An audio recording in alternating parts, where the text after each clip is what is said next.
যে দিন আপনাকে আপনার ইমানি তাকাজা পূর্ণ করার জন্য দুনিয়াতে উৎসাহ দেয় নাই, সেই ইমান আপনাকে কিভাবে জান্নাত পর্যন্ত উৎসাহিত করে নিয়ে যাবে? যে দিন, যে ইমান, যে আল্লাহ, যে রাসূলের মহব্বত আপনাকে দুনিয়াতে রসুলের ইজ্জতকে বাঁচাইতে, রসুলের ইজ্জত জন্য দাঁড়াইতে, আল্লাহর নামুস, আল্লাহর ইজ্জত, আল্লাহর সম্মান, আল্লাহর মর্যাদা রক্ষা করতে দাঁড় করায় নাই, সে আল্লাহর সামনে আপনি কিভাবে সম্মানের সাথে কিয়ামতের দিন দাঁড়াবেন? আমাকে বলেন, উম্মতে মুসলিমের এই সংখ্যা কোন কাজে লাগবে? অন্তত এইটা তো একটা মাসলা। অনেক ফিকের মতবিরোধ আছে, অনেক মাযহাবী মতবিরোধ আছে, ইমামের ইখতিলাফ আছে। কোন ইমাম আল্লাহ রাসূলের ইজ্জত নিয়ে ইখতিলাফ করেন নাই, কোন ইমাম আল্লাহর মর্যাদা নিয়ে ইখতিলাফ করেন নাই, কোন ইমাম দিনের মর্যাদা নিয়ে ইখতিলাফ করেন নাই। ইখতিলাফকে বাদ দিয়ে দিন ও ইমানের জন্য আমরা কখন আমাদের জীবন, আমাদের যৌবন, আমাদের সময় ফিরিয়ে দেওয়ার জন্য আমরা কবে একাত্মবদ্ধ হব? কবে আমরা কাজ করব? কবে বলবো যে হ্যাঁ আমরা মুসলমান? এর চেয়ে বড় জিল্লতি কি? মুসলমানের কোর্টে আল্লাহর আইন নাই, মুসলমানের ইউনিয়নে আল্লাহর আইন নাই। এখন তো নারীবাদীরা ফ্যামিলি ল পর্যন্ত পাল্টাই দিতে যাচ্ছে, ইউনিফর্ম ফ্যামিলি ল এর আন্ডারে আপনাকে আনতে যাচ্ছে।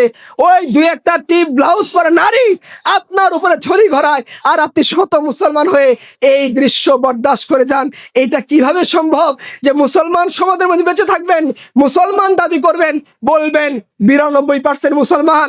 এটা হিন্দুস্তানের মধ্যে অন্যতম ভালো এলাকা, মসজিদ অনেক বেশি, মাদ্রাসা অনেক বেশি, ইমাম আলেম ইমানদারের সংখ্যা অনেক বেশি, জায়গায় জায়গায় মাহফিল অনেক বেশি। কিন্তু তারপরেও যদি এই জিল্লতি থাকে যে আমাদের সমাজের মধ্যে প্রথম আলো ডেইলি স্টারের ক্ষমতা ইমানদারদের চেয়ে বেশি, এই ইমানদার এই সংখ্যা নিয়ে, এই সমাজ নিয়ে, এই তার আইডিওলজি নিয়ে কিভাবে সে গর্ববোধ করে? যে তার থাকা উচিত ছিল যে আল্লাহর দিন এই জমিনে থাকবে, মুসলমান থাকবে, ইসলাম থাকবে, দিনের সম্মান থাকবে, গায়রত থাকবে, আল্লাহ রাসূলের ইজ্জত থাকবে। যেখানে আল্লাহ রাসূলের ইজ্জত নাই সেখানে মুমিন সার্ভাইভ করতে পারে না। মাছকে আপনি ডাঙ্গায় তুলে দেন, সে সার্ভাইভ করতে পারবে না। ইমানদারকে যদি আপনি এরকম অবস্থা নিয়ে যান যেখানে সে আল্লাহ রাসূলের ইজ্জতকে হেফাজত করতে পারতেছে না, ইমানদার সার্ভাইভ করতে পারবে না। এটাই ইমানদারের বৈশিষ্ট্য। মাছের জন্য পানি, ইমানদারের জন্য আল্লাহ রাসূল সাল্লাল্লাহু আলাইহি সাল্লাম। মাছের জন্য পানি, ইমানদারের জন্য আল্লাহ ও তার রাসূলের ইজ্জত। এই ইজ্জত যদি আপনি হেফাজত করতে না পারেন, কি হবে তাকবীর দিয়ে, কি হবে সংখ্যা দিয়ে, কি হবে আমাদের এত সুন্দর ওয়াজ দিয়ে?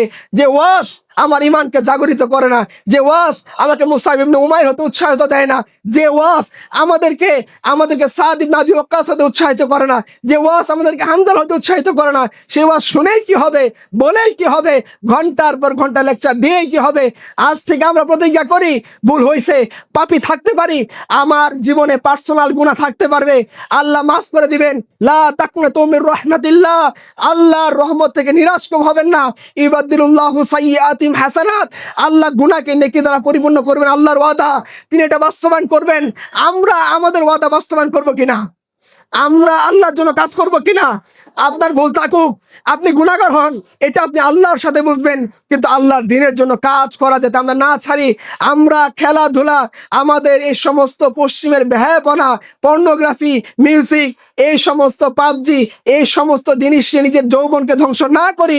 আল্লাহ আমাদেরকে ইমানদার বানিয়েছেন আল্লাহর জান্নাত, জান্নাতুল ফেরদাউসে যাওয়ার জন্য, জাহান্নামে যাওয়ার জন্য না। আমরা সেজন্য কাজ করবো তো ইনশাআল্লাহ। আল্লাহ আমাদের তৌফিক দান করুক।